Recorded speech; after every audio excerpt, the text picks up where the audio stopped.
panelists and attendees and give us a big old hello. Let us know your name, where you're from. Let us know what brought you to the webinar tonight, or what would be success for you in roughly 45 minutes to an hour. The panelists, I think, will do the same, and myself as well. My name is Javin Kirby-Bernakovich. I own and operate All Points Design. That's allpointsdesign.ca. And today I'm joined by my co-host and my collaborator with the Regenerative Business Mentorship Program, Rob Avis of adaptivehabitat.ca, as well as Verge Permaculture.ca, and new author of the Essentials for Rainwater Harvesting, which is coming out quite soon. So definitely take a moment and just throw out hello. Let us know where you're from and what's bringing you in today. It'd be great to hear from everybody. Yeah, welcome, guys. Really looking forward to chatting with all these incredible businesses, and hope you guys are ready for a great webinar. So we've got, let's see here, Graham Teeple. Hey, Graham, how's it going? Jack Goodwin, Kellen McKay. Hey, Kellen, how you doing? Mark, I'm not sure how to pronounce your last name, Zocher or Zoker.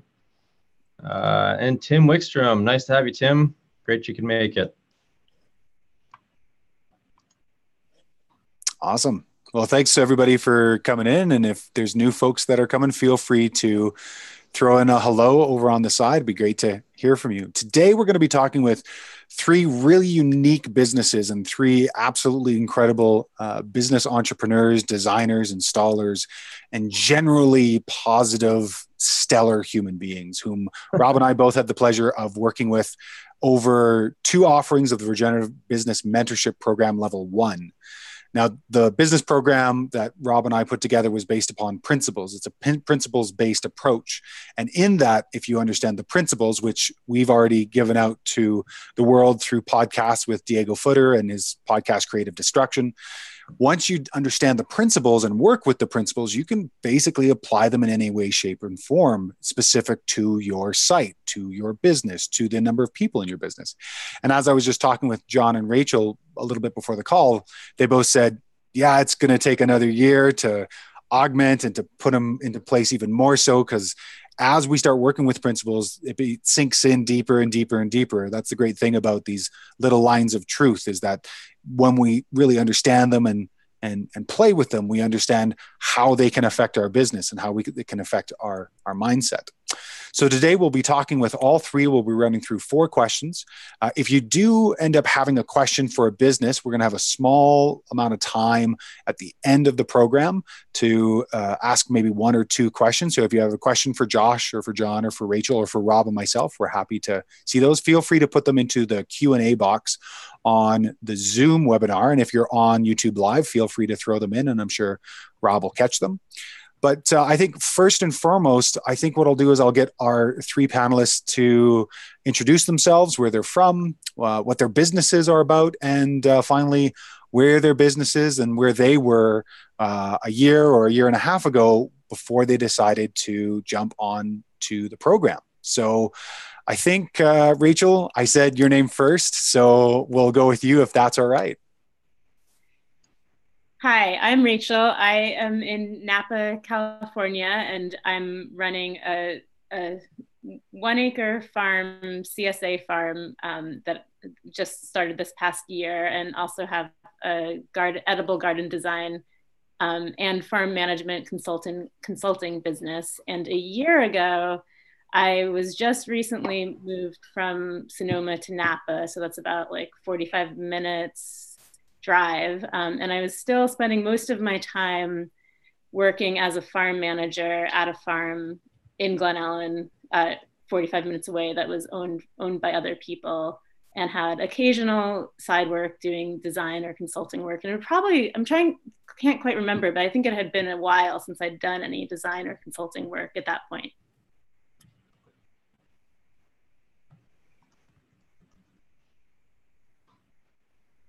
Awesome. And what brought you to the program?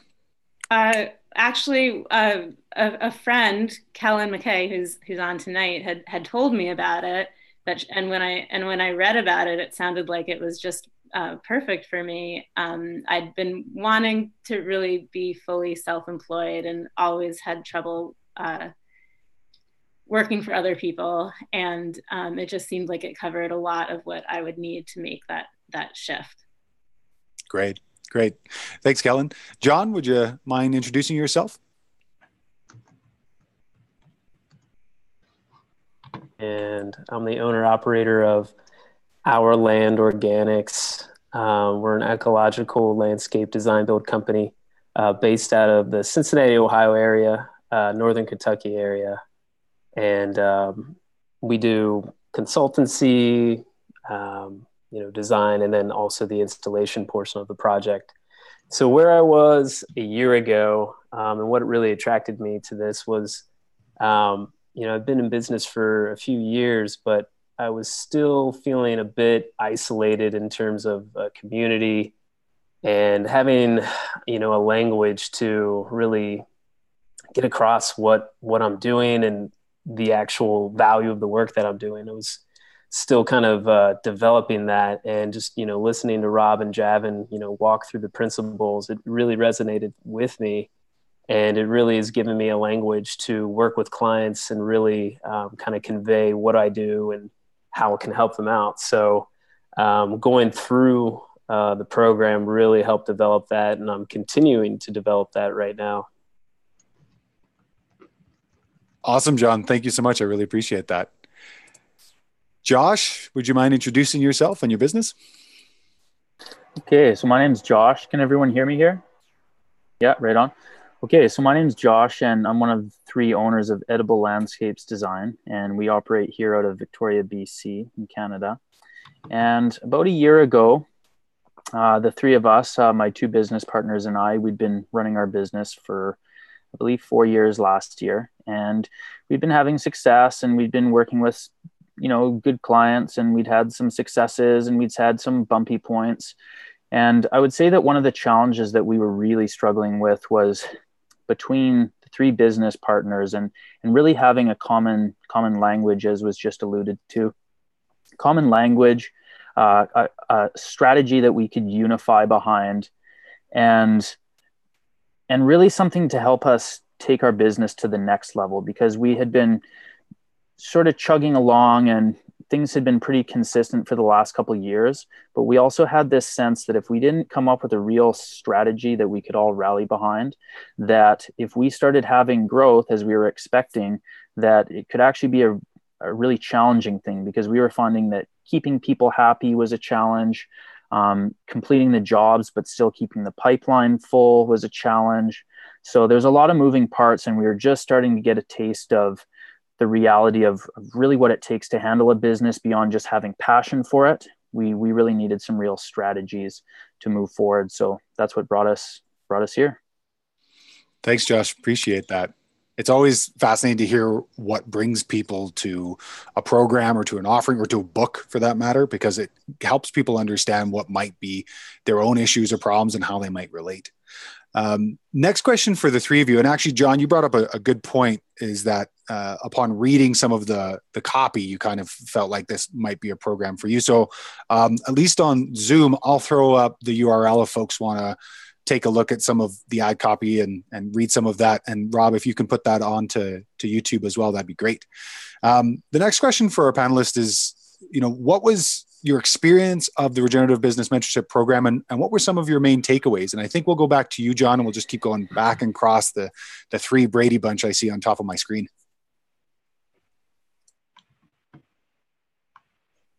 The experience was great. As I kind of mentioned, a little bit of my own silo down here as far as other ecological landscape design build companies.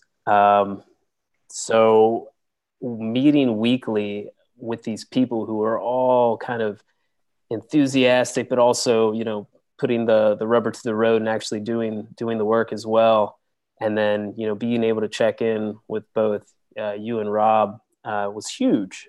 So that really was a huge momentum builder. And then, coming in with questions every week, like, hey, I've got this consultation, now it's going to go into the design process, but here's some questions I got. was a huge step for me to kind of listen to how you would kind of dissect the problem and then apply the principles to it. So kind of going through that, week after week during the fall last year was huge. And then kind of going into takeaways, I've got a lot, but a few that kind of stuck out to me was really understanding to take your time.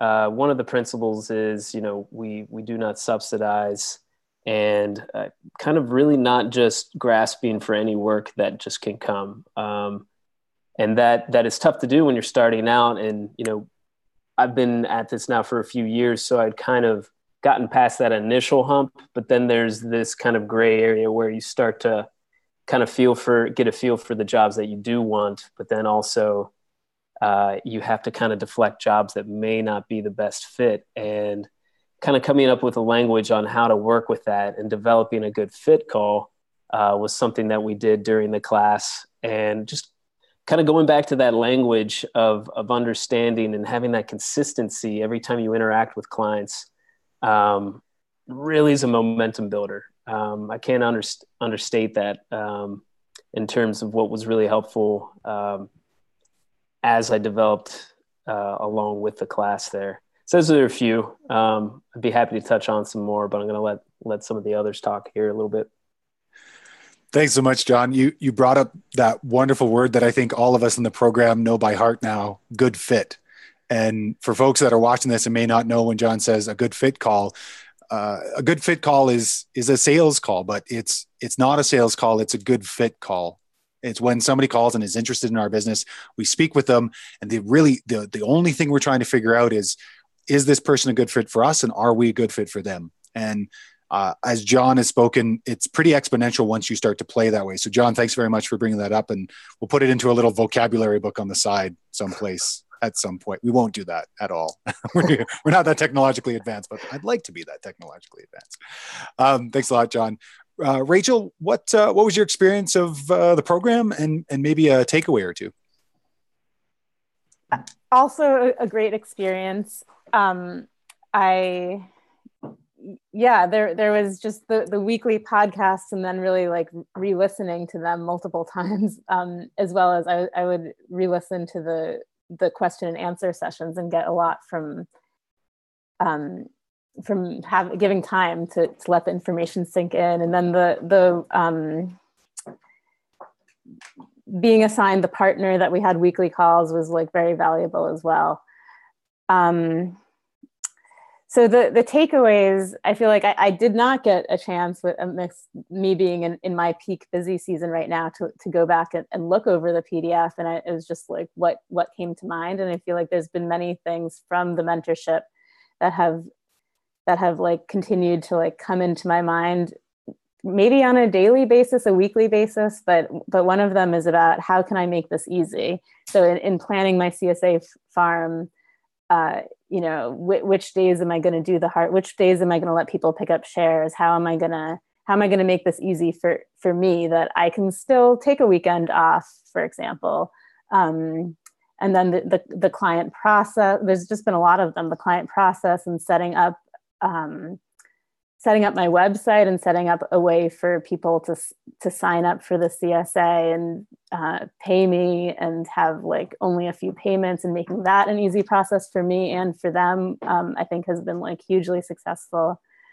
And then the piece about my thinking is my highest value offering in the consulting work really is something that I keep coming back to, and still like accepting, just finding what feels comfortable and charging people for thinking about their problems, and really continuing to like let that soak in, that if I'm going to be thinking about someone else's problems, that there's a cost to that.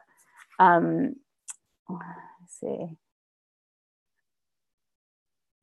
Yeah, I think those are the ones that have like kind of come through my mind the most frequently over the past year. And I would be interested to kind of like go through the material again and see what continues to sink in going into this next year. And certainly as I evaluate this year, as I kind of get through the season and can really look at the numbers for this year. And I think it's going to be a continuing process of like building profitability, especially into the farm, because it's really something you look at as a whole year. And of course the CSA is a salad lovers CSA. So that was like, I focused on high value crops in my farming. And that was also something that really came from the RBM program. Those are great points. I liked you bringing in, how can this be easy? I know that was a game changer for me years ago when I was thinking about my schedule and how I could bring people in, and I was always thinking about them. And then it completely switched when I said, how can this be easy for me? And all of a sudden it changes the entire conversation. It makes it really, really able to think about, if I'm at my peak, I can be at my peak for my clients, and my clients get a better value out of me. And if I'm not, if I'm taking phone calls at times when it doesn't work for me, or if I'm taking prefrontal cortex time when I've got lots of big decisions to make at a time which doesn't work for me, I'm also not serving my clients. So I really appreciate you saying that, Rachel. That's a brilliant piece. Josh, a couple of takeaways in your experience of the program. Yeah, my experience of the program, as I mentioned, there's a couple other business partners who took this program together. And I know that it was something that we all really looked forward to. And for people who are working together on a team, especially, if the team is a part of the decision-making process and the planning process, having something to rally behind and come together and look forward to just can't be understated. I know in the past, the taking the time to strategically plan about business development always took a back seat to, business operations. But having not only this time and then the resources to learn leading up to the program, and then being able to actually ask very, very specific questions from people who, frankly have very similar businesses or elements of businesses that are similar, in edible landscaping and design businesses, consultation businesses. So being able to ask people who have much more experience than we do in the business world and specifically in this field, being able to ask, Rob and Javin very, very explicit questions and very detailed questions, and then to have them ruminate over those questions and come up with detailed answers and really spend the time on our specific problem. I scratch my head to imagine a better investment that I've made, and I can't off the top of my head think of one. So, can't really overstate just how powerful it was for us. And beyond just ourselves, it was the shared journey with the other people in the group, because, we had an advantage that there was 3 people coming to each meeting. So the 3 of us, we could come together and come up with some pretty darn good questions. But there was also, 8 other people in the class who came up with really good questions as well that we hadn't even considered. So being a part of that journey and being able to learn from collectively in this mastermind group is something I really look forward to again in the future. And like I said, I just cannot overstate the value of that. And, as far as takeaways, wow, probably the biggest one for myself relates to the sales process and the idea of not pitching. We're not pitching, we're having a good fit call. This actually has to work for both of us. And it's not, it completely removed this sense of needing to posture and really looking much deeper internally and really asking myself, is this a good fit? Is this actually a good fit? Is this someone who I'm actually going to get along with? Maybe the money's right, but there's just something, I just have a feeling I'm not going to get along with this person. Well, you know what? No money is worth a bad fit. It really is not. And I've learned that the hard way, even since this program. So it's these lessons keep coming back over and over again. And, fortunately, we have those resources with us still, whether it's the podcast or the Q&A sessions, but also the infographics. Just before I came to this call here, I just took a quick flip through the infographics that we had, and boom, it just immediately put me back into that learning experience, and that whole well of experience and knowledge just comes flooding back to me. So, you know, it's something that is still very much alive and is still very much a work in progress. Josh, thank you so much. It's a lovely reminder that, you know, fit over finance ensures there's no frustration, as long as we are willing to say, I'm loving working with you, you're loving working with me, fantastic, it's probably going to go well. But if the money becomes a little bit bigger, then we end up taking that up in frustration. So I really appreciate that point. That's a point that I know for me that I can always hear multiple times and still get value out of it, even when it comes back through the program and from you. So I appreciate that. Thank you very much. Folks, the next question I'm going to ask you is, from the program to where you are now, what are some of the tangible benefits that you've seen? Where's your business now? Or are there new businesses, new offerings, new services, increased number of clients or projects, increased number of value you charge because you understand your value better? But in terms of tangible benefits, what's changed for you? And I think, seeing as we first started with John, maybe we'll go back to Rachel. Okay, so a lot has changed in the last year. The job that I had mentioned a year ago, that I was spending most of my time working as farm manager at this business in Napa, I shifted that position to become a monthly contract position, where I was only spending a couple of days there a month, or a couple of days a week there. And rather than getting paid an hourly wage, had a monthly contract and responsibility. So that was like a huge shift that was directly related to, I think, a question and answer question that I posed, but really felt a lot better to be able to control my time that way, and not be working by the hour, but working by the task with that work. And now that is in the process of transitioning really to a full-on consulting job, and no more like hands-on farm work there. And in my design work, I was able to drum up a few design jobs through the winter, and begin to have a client process, which was a big one as well, that I really didn't have a client process. I didn't. So now I'm still working on that. It still feels like an area of growth, but I have a process. I don't think I'm fully comfortable in it. And then since the spring, I've really been focused on the farm. And I think there's going to be this pattern where during like the late fall through early spring, I can focus on hopefully design work and edible garden design. And in the mid spring through mid fall, be more focused on my work, growing vegetables and maybe flowers, growing high value crops. And so it was about 8 years ago that I tried to start a farm on an acre of leased land. And it's comparing my experience this year to my experience 8 years ago. And I feel like it's the quality of the product I've been able to grow, the clients I've been able to and demand for my product that I've been able to grow in just really, I think really about 4 months that I've actually even had any product to sell is pretty amazing. And I'm really excited for what I can do in the next year. And so I have a new business name, a new website, a lot of new things this year. And I think, again, it's going into next year. There's just going to be so much more opportunity to apply the principles and continue to grow. Thanks so much, Rachel. I love hearing about the business growing. And again, I think your niching of salad lovers CSA, it's a wonderful thing to let people know. They know exactly what it's about, and the value of it, and being able to produce that is pretty incredible.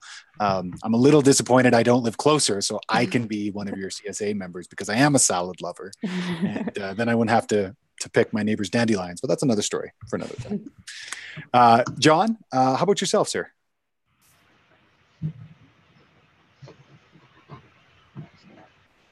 Post RBM. think one word to kind of sum up a lot of things is focus. Really learned to, to focus on particularly marketing. Throughout the class, I was learning, more about the language of what my point of view, I guess, as a company. So that's something we talked about during the class. And that was a new concept for me, exactly, like the point of view, like who you are, what you're all about, and then that kind of translate as into your company. And then that resonates with other people that also value who you are and what you're doing. So that was kind of a new thing for me at the time. I don't know why it seems simple now, but now it's something I've really been working on. And with that, it kind of allows you then to be valued more by people. And then you bring more value, and then you also are charging for that as well. So that's something that I'm developing in terms of how to understand how to charge for designs. I've been increasing my fee for that. And then also definitely surfing the overwhelm factor of getting too much work and understanding how to, deal with that as well. So I'm at the point now where some companies, I guess, would start looking at scaling up, becoming a bigger company, but that's not necessarily my interest right now. My interest right now is, to continue to work on the marketing aspect and just become developing a better and more thorough reputation in my community. But along with that, I'm fascinated with educating and starting other ecological landscape design build companies. So I would really like to help others that are interested in the field start, because there's a huge demand. In my metro region, there's a handful of us out there, and there's just not a lot of people that even know that it's an option. So I'm also kind of looking into what education aspects are there, and helping others as well start their business. So those are a couple things that are definitely been informed from being in the class. Awesome, John. Awesome. It's always a nice problem to have. Too much business is a nice problem. Can still turn into pollution, but a nice problem to have within the subset. For everybody who's been joining us over the last little while, my name is Jab Bernakovich with allpointsdesign.ca, and I'm joined by my collaborator and co-host today, Rob Avis of adaptivehabitat.ca and Verge Permaculture.ca. And today we're talking with 3 previous grads from the Regenerative Business Mentorship Program Level 1. Folks who've gone through the program, who've had about a year since then, and we're just doing a check-in to see how they're doing, what they took away from the program, and what's next for them. So thanks again, everybody, for coming into the webinar, if you're on YouTube or on Zoom.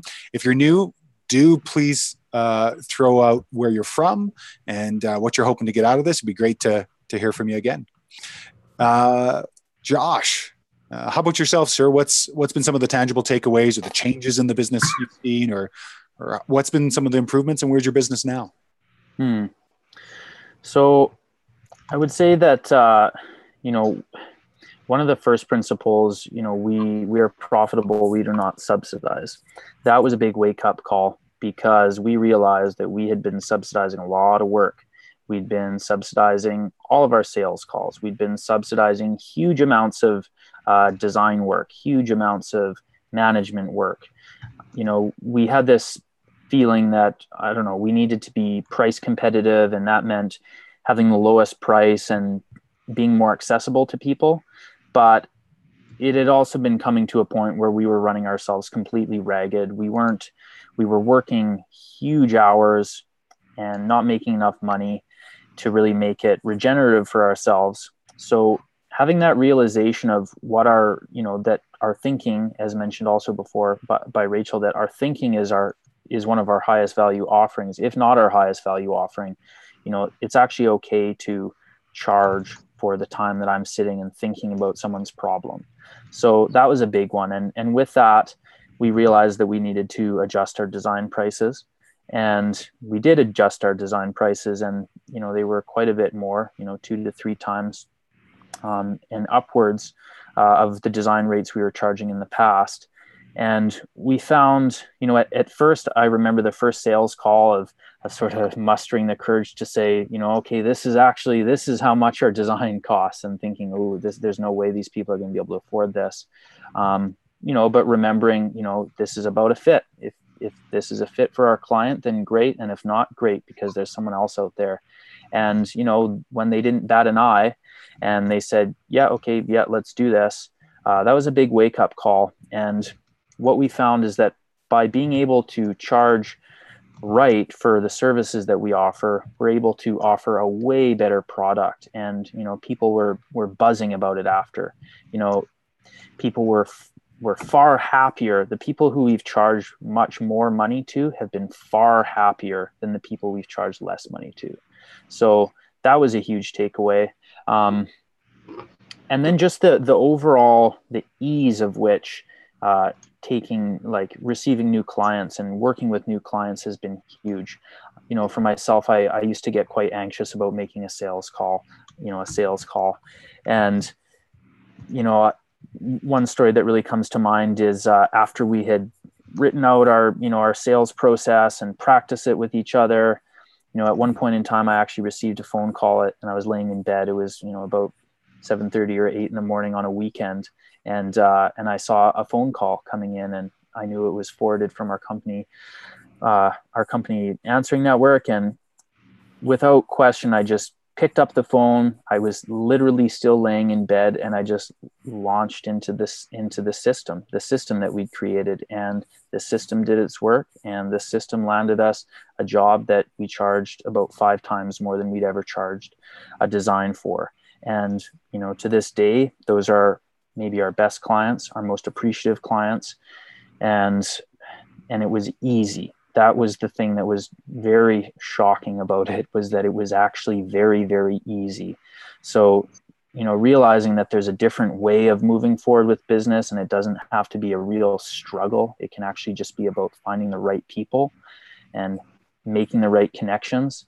I mean, that was huge. So, there's the money aspect, but then there's also just the peace of mind behind the scenes. And, I would say that I'm, for the most part, way more easygoing than I was a year ago, and feel like I've really got things nailed down in a way that I've never had before. Hey, Josh, can I just interject there for a second? Yes, please. Yeah. So it's interesting because, and folks, if you haven't seen me up on the video yet, it's Rob Avis here with Verge Permaculture, Javin's co-host here. So it's easy to hear a comment like, we just charged 5 times more than we'd ever charged, and think that that's an extravagant price. But in reality, what Javin and I see more often than not, and in fact, even Javin and I have come from this place, the real way of saying it is that we were charging 5 times too little.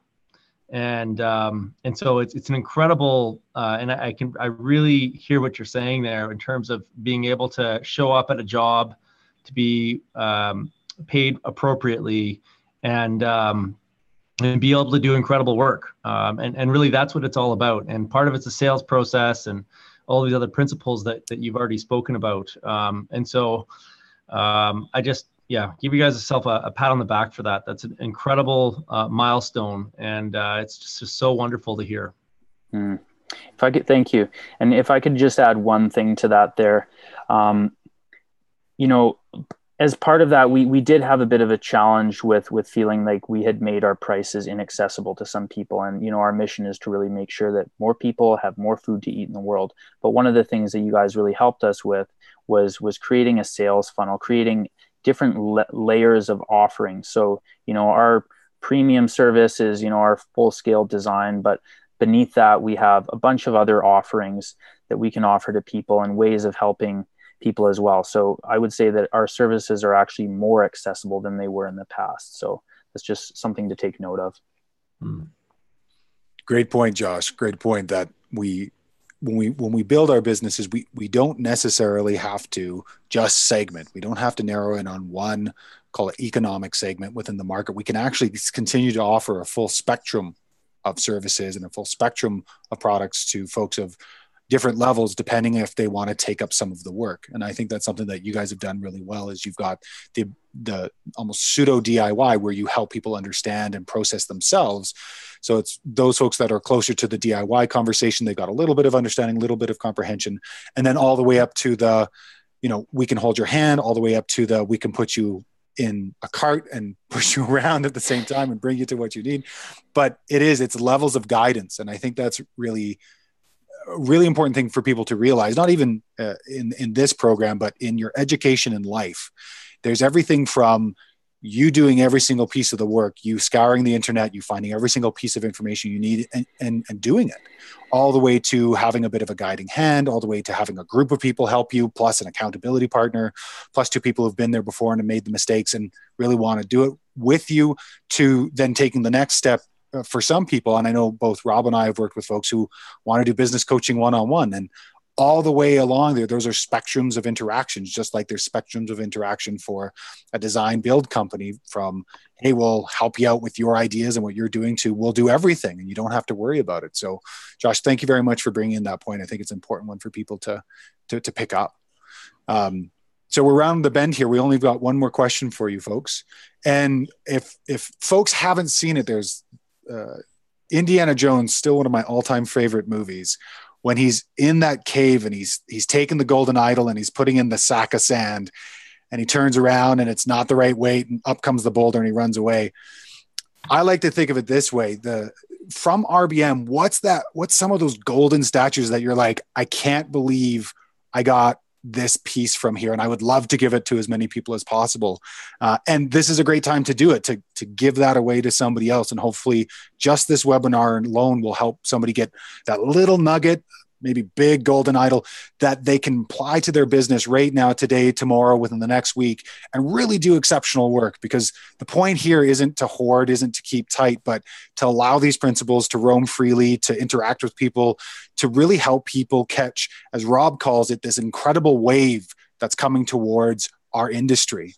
Every time we turn on the news, we find something else within the world, be it in the environment or the man-made environment, that begs for better design, for better interactions, for more food security, for more water security, for more power and energy security, for all of these different pieces. And that's what folks like you, who might be listening to this, wanting to get into business within the regenerative landscape, the permaculture landscape, the design landscape, people like you can help with. Because when we think in this way, we're actually quite specific and quite special.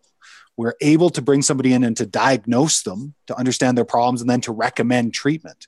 And that's the very cool thing, is that this big wave that's coming, if you really know the technical pieces and get a sense of how it feels, and I think Josh talked about that, being able to pick up the phone first thing in the morning. Thanks, Josh, for not telling us what you were or weren't wearing. It's good. I appreciate that. Kept it PG. But being able to just kind of slip into that, just like when you're in a wave and you slip into surfing and go, yeah, okay, I got this. This is easy. This is flow. That's what I think, for me and Rob, we really wanted to do with this program. And from the feedback, sounds like we were successful, and we want to keep doing, is helping people hit the wave that's here and the bigger wave that's coming. So the last question here is that golden idol. Like, what is the 1, 2, 3, 4 things that you're like, this is so amazing, and you want to tell people about it?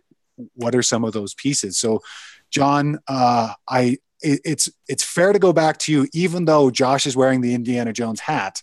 It is fair within sequencing to go to you. So I'll go to you, mate. Oh, thank you, sir. Man, so a huge takeaway, golden nugget, especially as a small business. I think it's a different ballgame when you have a lot of people working for you or with you, but as basically running my own company by myself, I think the idea of, are you chasing field mice or gazelles?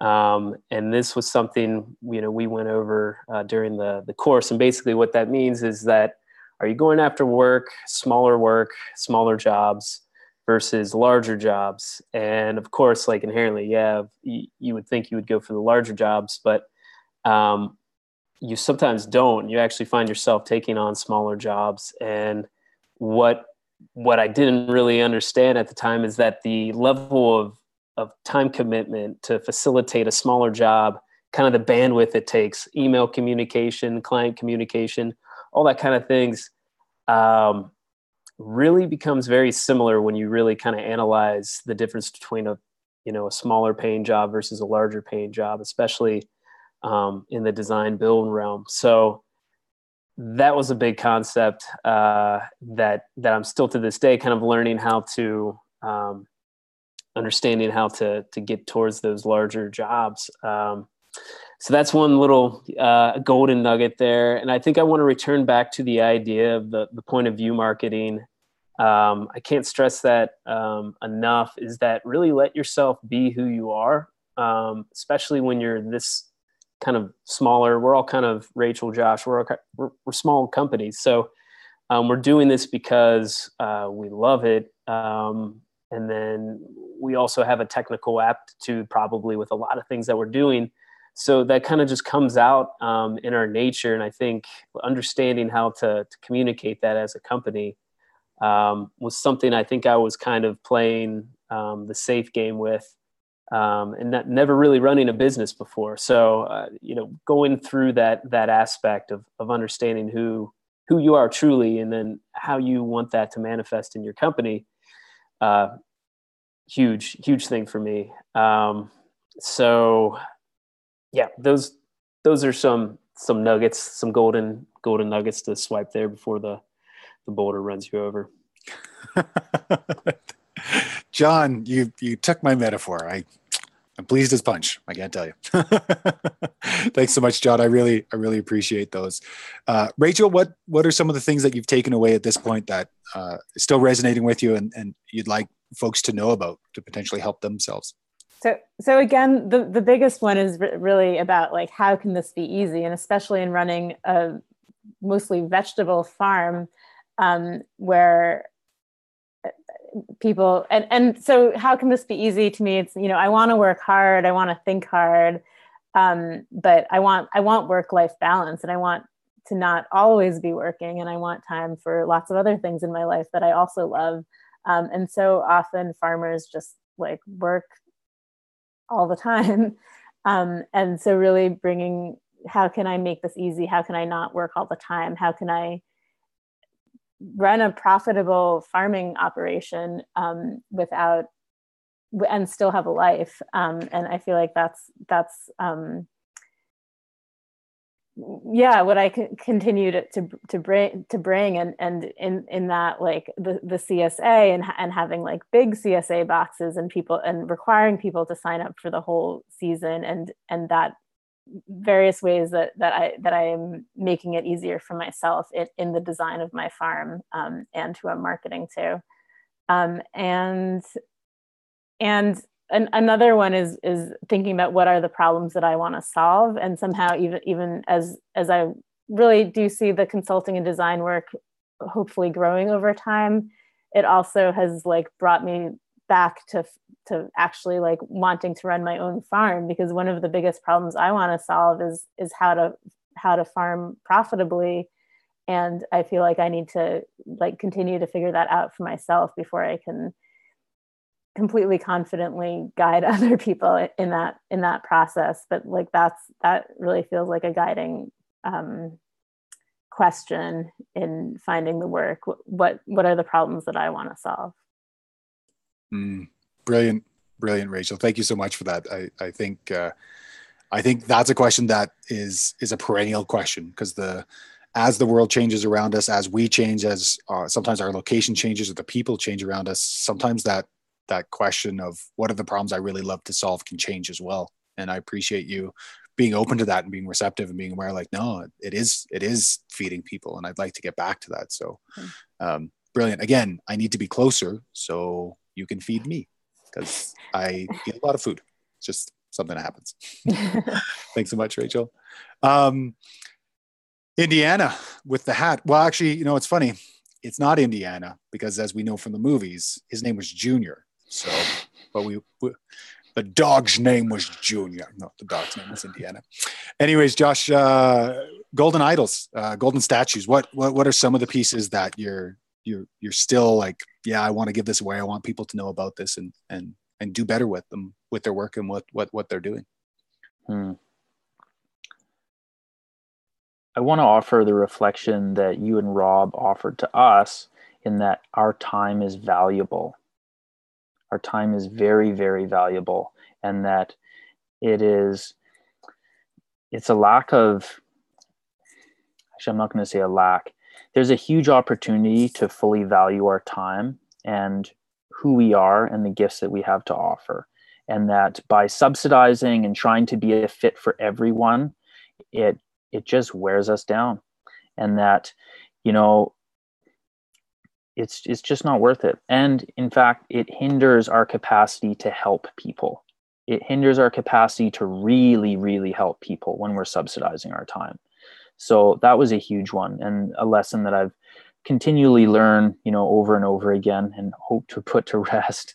But, you know, just knowing that it's all about a good fit. And if it's a good fit, people who are in a good fit, there's reciprocity involved with that.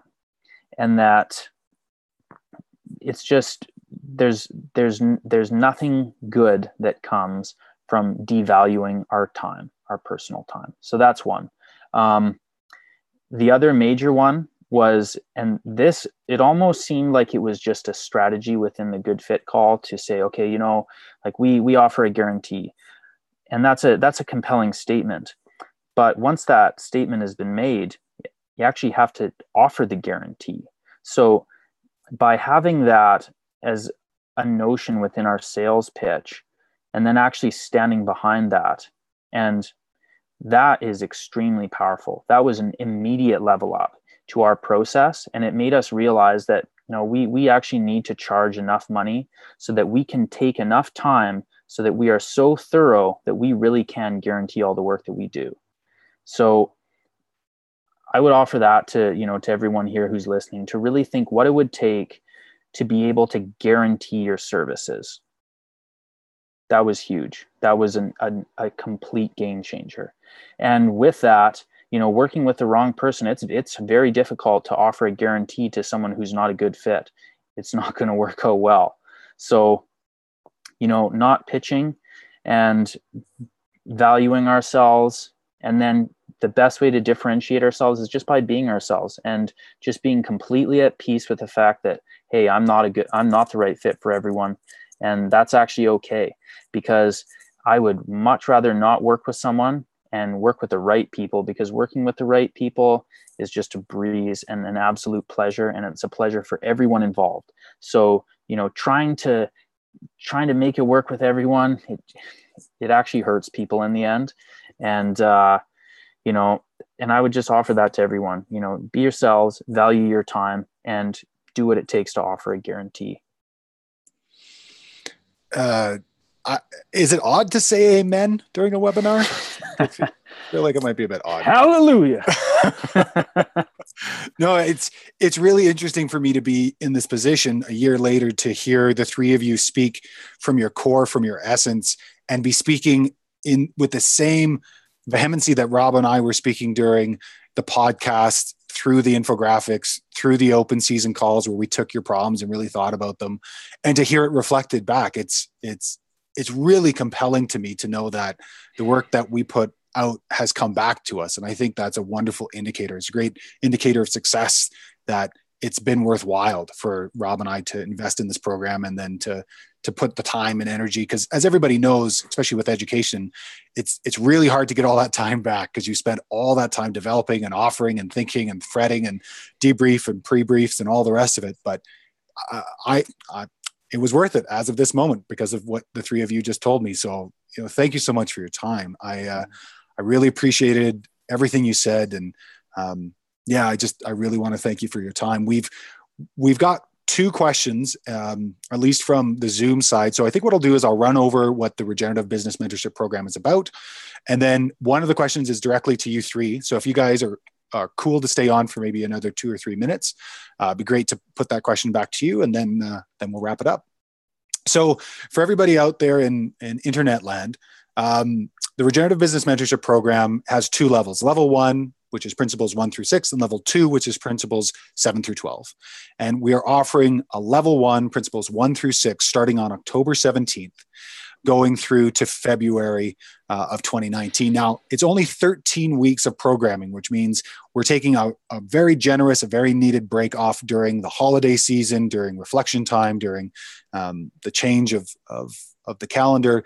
So it's really great in that this particular way we're offering this time is that we've got a little bit of time for folks to contemplate and think and come back. How it works is on the first weeks, we've got a podcast that goes out about a principle. So you get the podcast, you listen to it at your leisure. It's about 20 minutes. Then you ask us any question about that podcast, how you feel it pertains to your business, how it doesn't, the crunchy bits when you're thinking like, that doesn't apply to me. What do you mean subsidize my time? That's not true. And Rob and I think about it. We think about it for a couple of days, and we come to a live Zoom call where we address your problems directly. We've thought about them, we've written our answers, and we've added to them. Rob and I talk about them, and then we have a nice group discussion. It's really quite incredible. Then that next week, so now we're into the following week, we have what's called an open season Q&A, which means any question under the sun. How do I do my taxes? How does your guys' contracts look like? What type of deodorant do you wear when you're pitching a really big job? And then we say, we don't pitch. We're just looking for good fit. And if I smell like I smell, and I smell amazing. Any question on the sun, we talk about that. So we've had some really great questions, and it's forced me and Rob to really come be very vulnerable, to share a lot of our failures, a lot of our frustrations, and be honest with folks, and which has had a lot of reciprocity with everybody, because as we're doing this, we've got a accountability partner paired up within the program. So as we're being vulnerable with you, you're being vulnerable with us, you're being vulnerable one-on-one with another accountability partner. And as John wrote for the Zoom call, his accountability partner, he and the accountability partner are still meeting now, almost a year later. So these are some relationships that form, and they form very deeply. That pattern of podcast, Q&A about the podcast, open Q&A repeats. And so now we have another podcast Q&A, open season, and on it goes. You get a work booklet of infographics, really easy to understand, that support all of the podcast principles. So you can take that principle, you can think about it, you can understand it, you can take a look at it from a different conversation. And there's a couple of prompt questions. Have you thought about profitability? Where are you profitable in your business? Where aren't you profitable? Why? So that way you're primed to come to the conversations we have. As we go through this, sometimes we do some workshopping. So we workshop niche statements, or we workshop, as Josh and the Edible Landscapes Design put out, we're thinking about offering something publicly. Rob and I came up with an entire commercial, because we're very dedicated to our students in this process, and we want our students to get as much value as they can, because we want our students to be as incredible as they can, and to catch the wave that is already here. So that's the program that's coming up October 17th. If you're interested in it, if you want to take a look at it, if you want to have an in-depth call with Rob and I, an intake call to really understand if you are a good fit, feel free to go to vergepermaculture.ca/RBM, where you can see all the information. You can drop us a line and talk to us, or you can take a look at some other testimonials from past RBM students. Rob, anything else that you wanted to add about the program? No, I think you nailed most of it there, Javin. We just love working with folks that are trying to make the world a better place. And there's just an incredible opportunity right now. And Javin kind of hinted on the analogy about surfing. And, it's pretty tough to pick up a newspaper or open a social media channel these days and not see the tsunami heading towards us. And it's sometimes it's scary, but but we're all about turning problems into solutions, and that's what this is really all about. And I had this insight, early in my career, that if they were going to pay me as an oil and gas engineer to develop oil and gas, which we all still depend on, then why shouldn't people that are making the world a better place, be valued just as much? And the reality that I came to was that the world does value those people. The problem is not whether the world values you or not; it's how you come to the table, essentially. And so, a lot of the challenges that small businesses face within this space is that we come with an idea, we come with passion, we come with our heart on the table, And sometimes we forget to represent our businesses as well. And so you really can make a difference and make a living all at once. You just have to get a few little things tweaked and right, and all those systems and processes start coming together. Yeah, we just love running this program and seeing progress like we heard about tonight. So thanks, Josh. Thanks, Rachel. Thanks, John. Really great to hear how you guys have used these principles, and please, let's stay in touch. I want to continue to hear how they continue to have an impact on your businesses as well. Thanks so much, Rob. So we've got two questions, one that's for everybody. So we'll start with that. And then if our panelists have to go, then you're more than welcome to. And then we've got a direct question to Rob and I. So Kellen McKay asks, what are the panelists still struggling with in their businesses? What have been the hardest nuts to crack after RBM? And the reason why I'm totally thrilled with this question is that this is not about you've taken the program and you're a superstar. Nothing in life is like that. And Derek Sivers, who wrote Anything You Want, has a wonderful quote: if information was all we need, we would all have six-pack abs and be millionaires or billionaires. Information is not all we need. Change is 10% awareness, and that makes you eligible to learn the tools, the techniques, the processes, the principles, the strategies, which is 40%. And then, or actually more like 30%. So that's 40% total. And then the other 60% is integration. It's starting to apply that to your life, to understand how that works, to understand what's going on. So I love that you asked this, Kellen. It's a very honest, a very true question. And I'm really interested to hear what folks are feeling.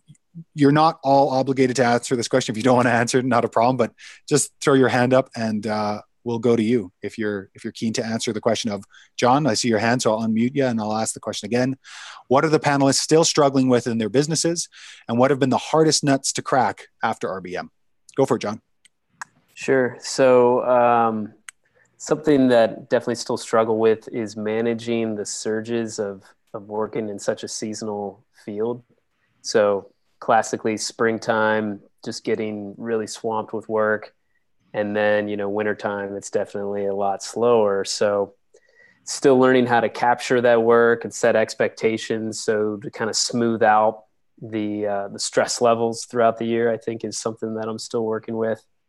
And then along with that, learning how to figure out what I'm really good at and then what I should just hire out, and not try to hold on to everything, like bookkeeping and different aspects of the company. I'm kind of slowly but surely learning how to make that happen. So those are works in progress for sure. Thanks, John. I really appreciate that. Josh or Rachel, either of you? Yeah, Rachel, fantastic. So with the design work, which has been somewhat on hold since the spring, I haven't put any energy into getting design work. Nothing's come along. I think I've struggled with the fact that I'm not really interested in installing the landscapes. And I don't really feel, me out there, I don't have a crew, me out there by myself, like it would take hours. I don't feel like that is my highest value offering. But I feel like when people hire someone to make a design, they that it's like just doing the design and then not actually having, I tried working with two different people to get designs installed that I did in the spring, and neither one felt like 100% like a perfect match. So that's one area, is like, I want to do the designs, but I don't want to install it. And it feels like so much of the value of the design is in having it like properly installed. So I think that's something I'm struggling with still, like what feels right to charge, and having that next, having someone to work with to install them, or how to be involved in that process. And also, I guess something very, very recent, just like the last couple of weeks for me I've felt pretty overworked. Actually, I felt last week was kind of like a peak. Tomatoes kind of came to their peak the last 2 weeks, and more than any other vegetables, tomatoes, zucchini and cucumbers get too big, but tomatoes, like when they get overripe, they just become a mess, and they have, there's just more, they just really peak in this way that combined with everything else felt like it pushed me beyond my capacity. So I think there is, in work where you're working with the land, there really is seasonal shifts, and managing that right now feels like a challenge that I've been dealing with. Thanks for that, Rachel. I feel like we're right back in open season, and I want to go directly into that and start talking to you about it. It's amazing how once we're back in the box, it just brings all that up. And yeah, I love that, how honest you are with that. I dealt with that a lot when I was starting off as well, because I didn't have a big crew, and finding the right people takes a long time. And it also takes a lot of awareness to know what it is you really want to do and how it is you want to execute, and are you a project manager, and how does that play out? So I appreciate that. I appreciate that a lot, both in the struggle, but also in the awareness. That's fantastic. Josh, did you want to weigh in? Totally. You don't need to, but you're welcome to. Okay. Yeah, I would say, similar issues have come up, both with Rachel and John there. And, due to the seasonal nature, it's, when it rains, it pours, and all the work just starts piling in at the same time. So managing expectations is a challenge. And I guess, sometimes being willing to tell people what they don't want to hear, actually, this is going to, it's going to be a couple months before I can get to your garden. And that's just how it is. So, I have a tendency to want to make people happy, and just realizing that with the growth that I can't keep everyone happy at the same time. I need to prioritize and, manage expectations. That's a big one. And then also, within the business, making sure that the business isn't too reliant upon any one individual, because that could change. And when that does change, and if it does change, it can be quite a challenge. There's 3 business owners, and we each kind of have our own niche within the business.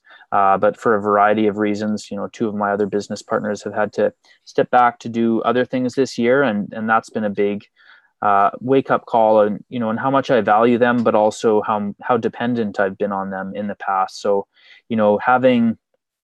having backups and backups and backups, in case, say, this subcontractor is busy this month. Okay, who's my next person? And, making sure that there's redundancy built into the system, so that, if one person has to leave, or if this thing doesn't work out, that there's backup plans. So, I would say one of the things I've struggled with is, anticipating those things, and, seeing how that, just anticipating the problems that I don't know exist. So, that's a difficult one, because if I don't know what I don't know, that's a tricky one. So, and also knowing the right questions to ask and who to ask for help, because I've realized that so much of these problems can be mitigated if I just know the right question to ask, and I know who to ask it of, and people are more than willing to help. So I would say that asking for help has been, that's been an ongoing issue, and and something I still am working through now.